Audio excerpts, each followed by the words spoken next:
बिस्मिल्लाहिर्रहमानिर्रहीम। अस्सलाम वालेकुम नाज़रीन, इरफान हाशमी आपको शो में खुशामदीद कहता हूँ और पाकिस्तान से हमारे साथ मौजूद हैं इब्राहिम राजा साहब। राजा साहब अस्सलाम वालेकुम। वालेकुम अस्सलाम। साहब आज दो ख़बरें हैं जिस पर हम तफसील से बात करेंगे। पहली ख़बर गिलगित बल्तिस्तान के साबिक चीफ जज राना शमीम की जो बयान हल्फी है इस पर तौहीन अदालत केस की समाअत हुई और बहुत सारे ऐसे पहलू थे जो इससे पहले हमने मीडिया में सुनते रहे, लोग अपने तंजीम में रखते रहे।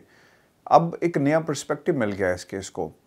और वो बातें जो सिर्फ़ और सिर्फ अंदाज़ों की बुनियाद पे कही जा रही थी, मफरूज़ों की बुनियाद पे कही जा रही थी, अब वो चीज़ें भी खुलकर सामने आ गई।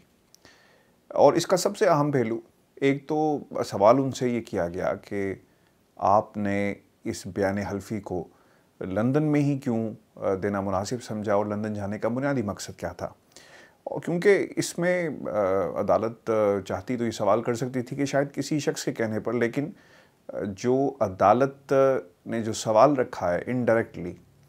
राना शमीम के सामने कि लंदन में तो नवाज शरीफ साहब मौजूद हैं और बेनिफिशरी हैं इस बयान हल्फी के, तो ज़रूरत क्यों महसूस हुई। और दूसरी जो अहम चीज़ है कि 3 साल बाद आपको क्यों याद आया एक बयान हल्फी के हवाले से, और 3 साल बाद ऐसा क्या हुआ कि आपने जो कुछ कहा और अदलिया का इस पर क्या असर पड़ा, अदलिया पर इसका क्या असर पड़ा आवाम की नज़र में, और आवाम के अंदर अदलिया की क्या इज़्ज़त रह गई। तो ये तमाम चीज़ें आज जो इस्लामाबाद हाई कोर्ट के अंदर ये तमाम बातें हुई। और फिर दूसरी जो इम्पोर्टेंट बात ही रहा है साहब, इस केस के अंदर राना शमीम साहब ने तो इसका ऐलान ये अदालत में कहा कि ख़बर के छपने के बाद मुझसे कंफर्म किया गया। सहाफ़ी तो सर वो होता है कि जो ख़बर अपनी छापे और उससे पहले, छापने से पहले जो है सोर्सेज से कंफर्म करे कि जनाब मेरे पास ऐसी चीज़ मौजूद है कि आपने कोई बयान हल्फी दिया है। लेकिन एक जज अगर वो मंजर आम पर, यानी अदालत जब उसका नोटिस लेती है और कहता है कि मुझसे कंफर्म छपने के बाद किया गया, उससे पहले ये चीज़ें नहीं की गई, तो ये इसमें बहुत सारी जो सहाफ़ती ज़िम्मेदारियाँ हैं उसका अदराक नहीं किया गया, पूरी नहीं की गई। ये हमें अब इस कहने में कोई हर्ज नहीं है। दूसरी जो इम्पॉर्टेंट चीज़ थी,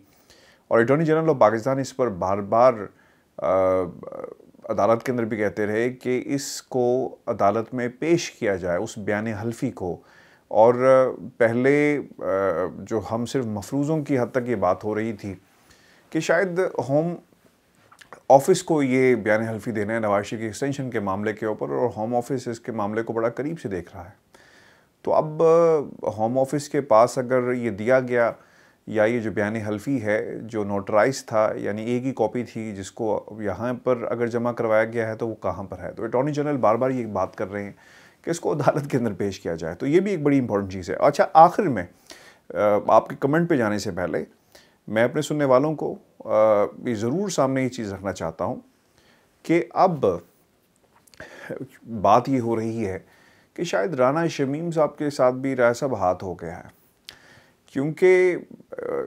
इट इज़ पॉसिबल कि उन्हें कहकर ये बुलाया गया हो कि जनाब हमने होम ऑफिस में आपकी जो बयान हल्फी है वो देना है, और ये जो सूरत हाल पैदा हुई हमारे पाकिस्तान जाने के हवाले से हमें को एक सॉलिड ग्राउंड पेश करना होगी। और एक पाकिस्तान का एक साबिक जज और एक और साबिक जज के बारे में अगर कोई बात करता है तो उसकी ऑब्वियसली एक गुंजाइश पैदा हो सकती है कि वो अदालत के सामने पेश होकर कहें कि देखें पाकिस्तान का एक जज ये बात कर रहा है दूसरे जज के बारे में और हमें पोलिटिसाइज इस पूरे केस को किया गया, जेल भेजा गया वगैरह वगैरह। एक स्टांस लिया जा सकता है, एक ग्राउंड्स बनाई जा सकती हैं। तो ये इन्होंने तो सब कुछ इसलिए किया, अपना बयान हल्फी दिया हो। आपको क्या लगता है कि इस बयान हल्फी को लीक करवाने में नून लीग का हाथ है, और इन्होंने हाथ कर दिया है। राना शमीम के साथ भी कहकर बुलाया था कि होम ऑफिस, लेकिन इसे पाकिस्तान के अखबारों की जीनत बना दिया, और अब ये ऑब्वियसली एक पेंडोरा बॉक्स खुल गया है और इसीलिए इसको अदालत में पेश नहीं किया जाता। और जी राय साहब इस पर तफसील से बात करेंगे, और फिर मैं चाहूँगा कि इस पर बात करने से पहले अपने सुनने वालों को हम बता दें कि पाकिस्तान के वज़ीर-ए-आज़म ने, इमरान खान साहब ने एक काम ये किया है कि उन्होंने ये जितने भी हमारे वज़रा हैं इनकी छुट्टियों को बंद कर दिया। इस पर भी सोशल मीडिया पर काफ़ी वबेला मचा हुआ है, तो इस पर भी तफसील से बात करेंगे। लेकिन राना शमीम साहब का आज का जो केस है, जी राय साहब। देखें हाशमी साहब, पहले तो राना शमीम ने इसी हीयरिंग के दौरान, इसी समाअत के दौरान 3-4 मरतबा अपने पैंतरे बदलने की कोशिश की। सबसे पहले तो उन्होंने ये कहा कि मेरे भाई का चेलम आ रहा है, इसलिए आप इसकी समाअत मुलतवी कर दें जब तक मेरे भाई का चेलम नहीं हो जाता। लेकिन अब इस पर बहुत अहम बात यह थी कि इनके भाई का इंतकाल हुआ था 5 नवंबर को, और बताया ये गया था कि 5 नवंबर या 6 नवंबर की दरमियानी रात, या आप ये कह सकते हैं कि 5 नवंबर या 6 नवंबर को इंतकाल हुआ था। और 10 नवंबर को ये लंदन पहुंच भी चुके थे, और गालबन 10 नवंबर से पहले पहुंचे थे, क्योंकि 10 नवंबर को तो इन्होंने बयान हल्फी नोटरी पब्लिक के पास अपना रिकॉर्ड भी करवा दिया था। तो भाई की वफात के बाद, यानी जब वो फोत हुए, उस वक्त तो इनको ख्याल नहीं था कि मेरे भाई की वफात हो गई है। उस वक्त तो वो बड़ी जल्दी जल्दी में लंदन गए और वहाँ पर उन्होंने एक हलफनामा रिकॉर्ड करवाया, और उसकी सिर्फ और सिर्फ वजह ये थी कि मरियम नवाज और कैप्टन सफदर के जो अपीलें हैं उनकी समाअत हो रही थी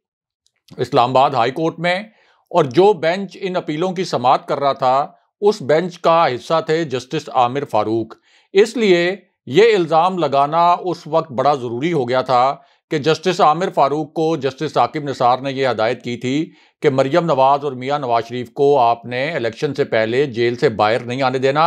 और उसका कलीदी और अव्वलीन मकसद ये था हाशमी साहब, ये जो हंगामी तौर पर ये जो हलफनामा बनाया गया था और फिर इसको हंगामी तौर पर जारी किया गया, हंगामी तौर पर लीक किया गया, अखबार को दिया गया कि किसी तरीके से जस्टिस आमिर फारूक को दबाव में लाया जाए, और मरियम नवाज और कैप्टन सफदर की अपीलों पर इससे पहले जिस किस्म के रिमार्क्स आ रहे थे इस्लामाबाद हाई कोर्ट के, उससे तो लग रहा था कि मरियम नवाज को और कैप्टन सफदर को, ख़ास तौर पर मरियम नवाज को, किसी किस्म का रिलीफ नहीं मिलेगा। तो उन्होंने एक प्रीएम्प्ट किया कि यहाँ से हमारे खिलाफ एक नतीजा आ सकता है, तो इसी अदालत के जज जस्टिस आमिर फारूक पर एक हम इल्ज़ाम लगा दें ताकि अदालत और जस्टिस आमिर फारूक दबाव में आ जाएं। लेकिन ये तो इनकी नाअहली थी, गफलत थी, और आप कह सकते हैं कि लापरवाही थी कि इस फ्रॉड के अंदर भी इतने झोल थे कि जस्टिस आमिर फारूक के मुतल्लिक जिस वक्त का इल्ज़ाम लगाया गया उस वक्त तो वो मरियम नवाज और मियां नवाज शरीफ की अपीलें सुन ही नहीं रहे थे, उस बेंच का हिस्सा भी नहीं थे और पाकिस्तान में मौजूद भी नहीं थे। अब राना शमीम यहाँ पहले तो समाअत को इल्तवा का शिकार करने की कोशिश करते रहे, बाद में खैर जब उन्होंने देखा कि ये समाअत तो अब इल्तवा का शिकार नहीं हो रही, तो फिर उन्होंने 2-3 पैंतरे और बदले। एक तो उन्होंने कहा कि मेरा जो बयान हल्फी था ये तो सील्ड था, ये सील्ड था, मैंने इसको लॉकर में रखा हुआ था और मुझे नहीं पता कि ये कैसे लीक हो गया। और ये वो सरासर झूठ बोल रहे थे। जितनी वाकयाती शहादतें हैं उनसे पता चल रहा है कि वो झूठ बोल रहे थे, क्योंकि इससे पहले जब भी उनके बेटे के स्टेटमेंट्स आए और इनके अपने जो स्टेटमेंट्स आए उसमें ये कहते रहे कि जब ये खबर अखबार में शाया हुई तो उससे पहले सहाफ़ी ने मुझसे रब्ता किया और मैंने अपने हलफनामे के मंदरजात की तस्दीक की। तो इसका मतलब ये है कि इनको पता था कि मैंने क्या हलफनामा रिकॉर्ड करवाया है, मेरा बयान हल्फी क्या है। और फिर जब सहाफ़ी ने इनसे इनके बयान हल्फी की तस्दीक की तो इन्होंने मंदरजात की तस्दीक कर दी मियां नवाज शरीफ के, मरियम नवाज के और मुस्लिम लीग नून के कहने पर, और जो पूरा एक प्लान बनाया गया था। एक तो इसके अंदर ये बहुत बड़ा झोल था। फिर वो ये कहते हैं कि मैंने तो जो अखबार में शाया हुआ बयान हल्फी मैंने अभी तक उसको देखा नहीं है, मुझे उसको देखने का मौका दिया जाए। अच्छा चलें जी, आप कह रहे हैं कि मैंने उसको देखा नहीं है तो मुझे देखने का मौका दिया जाए। दूसरी जानिब आप ये भी मौक़िफ़ अपना रहे हैं कि मुझे तो बाद में सहाफ़ी ने, यानी जब ये खबर शाया हो गई तो बाद में सहाफ़ी ने मुझसे मेरा मौक़िफ़ लिया तो मैंने इस हलफनामे के मंदरजात की तस्दीक की। तो इसका मतलब तो ये है कि अगर आप बाद में भी अपने हलफनामे के मंदरजात की तस्दीक कर रहे हैं तो आपने वो रिपोर्ट देखी होगी, वो रिपोर्ट आपको पढ़कर सुनाई भी गई होगी, वो पूरा आपने जो खबर छपी थी वो खबर पढ़ी होगी, तभी तो आपने अपने हलफनामे के मंदरजात की तस्दीक की। तो यहाँ भी एक बहुत बड़ा झोल था, क्योंकि झूठ जो है ना हाशमी साहब, उसकी सबसे बड़ी खराबी यह है कि एक झूठ को सच्चा साबित करने के लिए या एक झूठ को छुपाने के लिए आपको फिर लातादाद झूठ बोलने पड़ते हैं, कड़ियों से कड़ियाँ मिलाने के लिए। फिर आप कहते हैं कि अच्छा किस तरीके से हम एक झूठ को दूसरे झूठ के साथ जो है वो मुंसलिक करें। तो उनके आज के जो झूठ हैं वो इसी अदालत के अंदर मैच नहीं कर रहे थे। फिर वो ये कहते हैं कि मेरा जो ओरिजिनल बयान हल्फी है वो मैंने किसी सहाफ़ी को फराहम नहीं किया, मैंने किसी अखबार को नहीं दिया। तो इसका मतलब तो ये है कि वो मियाँ नवाज शरीफ, मरियम नवाज और नून लीग के खिलाफ एक चार्जशीट पेश कर रहे थे और ये तासुर दे रहे थे कि उनका ये बयान हल्फी मियाँ नवाज शरीफ ने और मरियम नवाज ने चोरी करके उनकी इजाज़त के बगैर अखबार को दे दिया और सहाफ़ी को दे दिया और बाद में ये सारा मामला उनके सर पे थोप दिया। यानी दूसरा तासुर, अगर उनकी बात मान ली जाए तो दूसरा तासुर तो ये बनता था। इसलिए जो इस्लामाबाद हाई कोर्ट के अंदर आज समाअत हुई, उस समाअत के अंदर मुकम्मल तौर पर राना शमीम जो अपने उन्होंने झूठ घड़े थे उनके सामने बेबस नजर आए और अदालत ने हाशमी साहब ये कलीदी रिमार्क्स भी दिए और बड़े अहम रिमार्क्स थे कि आप अपने सियासी बयानिए के लिए इस अदालत को, इस हाई कोर्ट को आप बदनाम ना करें, इसके ऊपर दबाव डालने की कोशिश ना करें। इसी बयान हल्फी के मुतल्लिक उन्होंने बात करते हुए कहा और अटॉर्नी जनरल ने भी ये भी कहा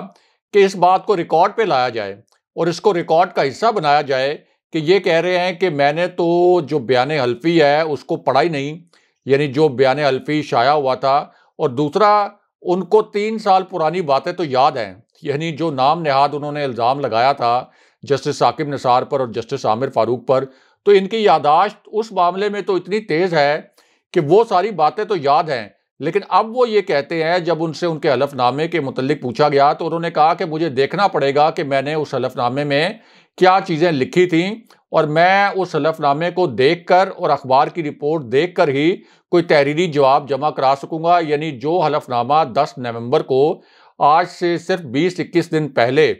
जो उन्होंने नोटरी पब्लिक के सामने जाके रिकॉर्ड करवाया, वो तो उनको भूल गया, लेकिन 3 साल पहले वाले जो इल्ज़ामात इन्होंने लगाए, 3-3.5 साल पहले जो बात हुई वो उनको नहीं भूली। उसके मुतल्लिक वो कहते हैं कि वो बात सच है। फिर हाशमी साहब जब ये अदालत से बाहर निकले हैं तो जाहिर है कि सहाफ़ी भी मौजूद होते हैं अदालती कार्रवाई को कवर करने के लिए, तो वहाँ भी इनकी जो पूरी दयानतदारी है उसका पोल खुल गया, क्योंकि सहाफ़ियों ने इनसे ये सवाल किया कि आपके मुतल्लिक ये खबर सामने आई है कि आप कराची की एक यूनिवर्सिटी से 3.5 करोड़ रुपए सालाना ले रहे हैं, सालाना तनख्वाह की मद में, और आप उस यूनिवर्सिटी में साल में 20 दिन भी नहीं जाते। यानी 3.5 करोड़ रुपए एक साल में आप तनख्वाह लेते हैं, 20 दिन भी आप कराची की उस यूनिवर्सिटी में नहीं जाते। आपने अपने इस्लामाबाद वाले घर के अंदर यूनिवर्सिटी के खर्चे पर एक दफ्तर बना रखा है और आप ये कहते हैं कि मैं यहाँ से यूनिवर्सिटी के मामलात को कंट्रोल करूंगा, कहाँ इस्लामाबाद और कहाँ कराची। तो ये तो क़वाइद व ज़वाबित की खिलाफ वर्जी है और आपका जो एम्प्लॉयमेंट लेटर है उसकी भी खिलाफ वर्जी है, तो इसके ऊपर तो कोई मौक़िफ़ दे दें। अब सहाफ़ी ने जब ये सवाल किया तो बड़े बरहम हो गए सहाफ़ी के ऊपर और नो कमेंट्स कह के बड़ा गुस्से से सहाफ़ी की तरफ देखा और आगे बढ़ के चले गए। फिर एक और सहाफ़ी ने उनसे ये सवाल किया कि अच्छा चलें ये बता दें कि ये नोटरी पब्लिक के पास जब आप गए थे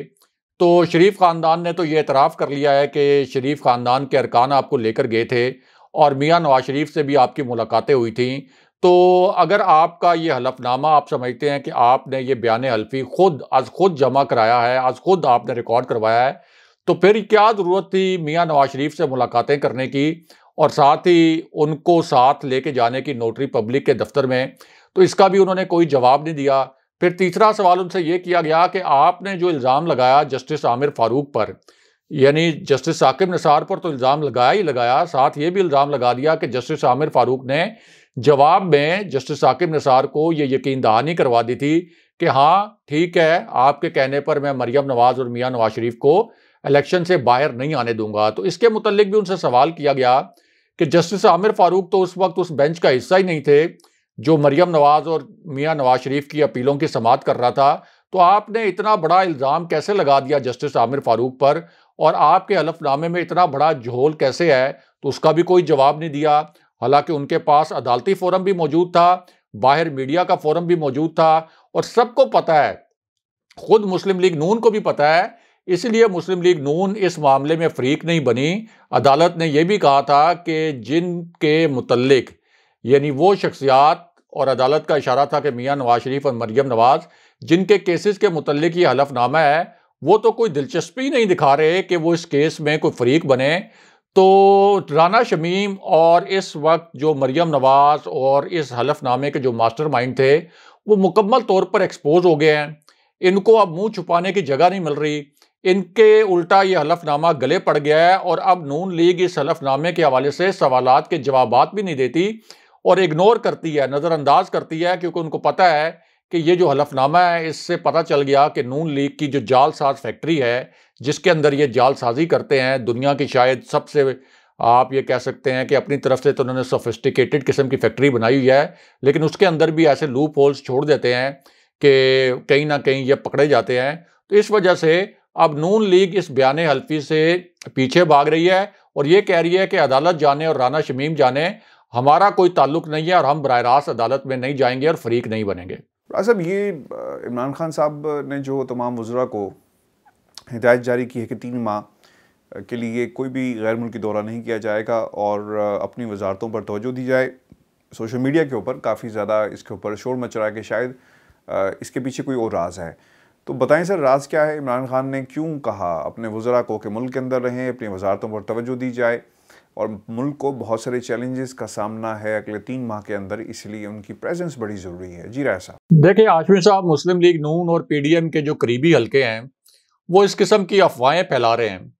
कि पीडीएम ने जो अगला सरबराही इजलास होना है उसमें तहरीक अदम एतमाद या लॉन्ग मार्च के हवाले से एक हतमी फैसला करना है। यानी इस तरह की खबरें प्लांट करवा रहे हैं, इस तरह की खबरें लीक करवा रहे हैं और इसके ऊपर फिर अपने जो करीबी हल्के हैं उनके मीडिया के, उनसे तबसरे और तज्जिए भी करवा रहे हैं। और इस तरह की बातें भी की जा रही हैं कि ये जब लॉन्ग मार्च होगा, यानी जो प्लांटेड खबरें हैं, जो लीक खबरें हैं, जो झूठी खबरें हैं, उनमें यह तासुर भी दिया जा रहा है कि ये जब लॉन्ग मार्च होगा तो इस लॉन्ग मार्च को पीडीएम लेके जाएगी रेड जोन में और रेड जोन में एक वायलेंस की सिचुएशन जो है वो क्रिएट करने की कोशिश की जाएगी। और दूसरा अब एक शोशा ये छोड़ा गया है, यानी लॉन्ग मार्च का तो सबको पता है, हम पहले भी डिस्कस कर चुके हैं कि नवंबर तो पहले ही खत्म हो गया, पहले इन्होंने नवंबर के तीसरे हफ्ते की डेट दी थी। अब दिसंबर में भी लॉन्ग मार्च नहीं हो सकता, जनवरी में भी नहीं हो सकता, इवन फेब में भी इस्लामाबाद में लॉन्ग मार्च नहीं हो सकता और मार्च के आखिरी हफ्ते तक भी नहीं हो सकता। तो लॉन्ग मार्च तो नहीं होगा और उसकी वजह यह भी है कि शहबाज शरीफ को ये मालूम है कि जो वो रावलपिंडी गए थे और वहाँ जो उन्होंने अहम हल्कों से बातचीत की तो वहाँ से उनको कोई ऐसा मस्बत इशारा नहीं मिला कि पीडीएम अगर कोई लॉन्ग मार्च करे तो उसके नतीजे में फ़ौज इस हुकूमत को गिराने के हवाले से किसी मूव की हमायत करेगी। तो इस वजह से शहबाज शरीफ लॉन्ग मार्च पर आमादा नहीं है। अगरचे मौलाना फजलुर रहमान तो बार बार धमकियां भी दे रहे हैं, बार बार दरख्वास्त भी कर रहे हैं, मिन्नत तरले भी कर रहे हैं कि किसी तरीके से लॉन्ग मार्च आप करें और साथ ही इस किस्म की यकीनदानियां भी करा रहे हैं कि हमारी जो तंजीम है ज़ैली तंजीम, उसके पास इस किस्म के वसाइल भी हैं और उसके जो कारकुन हैं वो तरबियत याफ्ता भी हैं। तो हम किसी ना किसी तरीके से रेड जोन में एक साइजेबल जो हम एक क्राउड है वो हम वहाँ पे लाने में कामयाब हो जाएंगे। लेकिन शहबाज शरीफ चूंकि बराह रास्त राब्ते में रहते हैं, आप कह सकते हैं बैकडोर राब्ते या चोर रास्तों से इस्टेब्लिशमेंट से रब्ता करने की कोशिश करते रहते हैं, तो उनको वहाँ से चूंकि कोई ग्रीन सिग्नल नहीं मिला, कोई पॉजिटिव सिग्नल नहीं मिला, इसलिए शहबाज शरीफ को पता है कि ये अगर लॉन्ग मार्च होगा तो इससे हमारी उल्टी और सुबकी होगी। एक तो इस सर्दी के मौसम में हम वहाँ पे कारकुन ले जा नहीं सकेंगे और फिर अगर कोई कारकुन हम थोड़े बहुत ले भी गए तो वे एक दिन से ज़्यादा वहाँ ठहर नहीं सकते और उसके नतीजे में हुकूमत भी नहीं गिर सकती। अब जब लॉन्ग मार्च का मामला इनका नाकाम हो गया, यानी इनको पता चल गया कि अब लॉन्ग मार्च नहीं हो सकता, तो अब इस तरह की खबरें लीक करवाई जा रही हैं कि तहरीक अदम एतमाद लाने का प्लान पीडीएम फाइनल कर रही है। और इस हवाले से इस तरह के शोचे भी छोड़े जा रहे हैं कि जो हुकूमत की इत्तेहादी जमातें हैं, ख़ास तौर पर क्यू लीग और एमक्यूएम, इनके ऊपर कोई पीपल्स पार्टी ने भी और कुछ मुस्लिम लीग नून ने भी काम किया है और जहांगीर तरीन ग्रुप के जो नाराज़ अरकान थे जिन्होंने हुकूमत से पहले मरहले में नाराज़गी का इजहार किया था, उनसे भी राब्ते किए हैं और इस तरह के भोंडे दावे भी किए जा रहे हैं और ख़बरें लीक की जा रही हैं कि तहरीक अदम एतमाद के लिए ना सिर्फ नंबर पूरे हैं बल्कि अगर हम ये तहरीक अदम एतमाद लाएंगे तो इस्टेब्लिशमेंट भी इस मूव की हमायत करेगी। और फार्मूला ये एक सामने लाया गया है जो कि एक जाली फार्मूला है, ताकि किसी न किसी तरीके से एक हाइप क्रिएट हो टीवी स्क्रीन्स पर और इस पर तबसरे और तज्जिए हों कि तहरीक अदम एतमाद के हवाले से इस्टेब्लिशमेंट इसलिए हमायत करेगी कि सिर्फ इमरान खान साहब को वजारत उज़्मा से हटा दिया जाए और तहरीक इंसाफ की हुकूमत बरकरार रहे, वो अपनी हुकूमत के 5 साल मुकम्मल करें, तो इस्टेब्लिशमेंट को ये फार्मूला काबिल कबूल होगा और पीडीएम के लिए भी काबिल कबूल होगा, क्योंकि उनकी असल जो टारगेट है वो तो इमरान खान है, और इमरान खान एक मरतबा हट गए और फिर तहरीक इंसाफ अगर 5 साल पूरे कर भी लेती है तो अगले इलेक्शन में तहरीक इंसाफ में किसी किस्म की सकत नहीं होगी कि वो दोबारा से वो इलेक्शन जीत जाए। ये मफरूज़ों पर मबनी खबरें लीक करवाई गई, जानबूझ के प्लांट करवाई गई, एक कन्फ्यूजन का माहौल पैदा करने के लिए। अब ये जो पूरा पस मंज़र हमने आपको बताया और हमारे व्यूअर्स को, इसको ज़रा ज़हन में रखें। इसके साथ इस खबर को जोड़ा गया कि प्राइम मिनिस्टर इमरान खान ने अपने कैबिनेट मेंबर्स को कहा है कि आपने अब बाहर जाना है तो मुझसे इजाज़त लेके जाना है, यानी आपने अगर किसी बैरून मुल्क जाना है या कोई दौरा वगैरह करना है। एक तो हाशमी साहब ये एसओपी का हिस्सा है कि कोई भी कैबिनेट मेंबर जब भी बैरून मुल्क जाता है तो वो एक एनओसी लेता है, और प्राइम मिनिस्टर कोई भी हो तो उसकी इजाज़त के बगैर वो बाहर नहीं जाता। ये एक नॉर्मल एसओपी है कि प्राइम मिनिस्टर की इजाज़त के बगैर कोई भी मिनिस्टर नहीं जाता।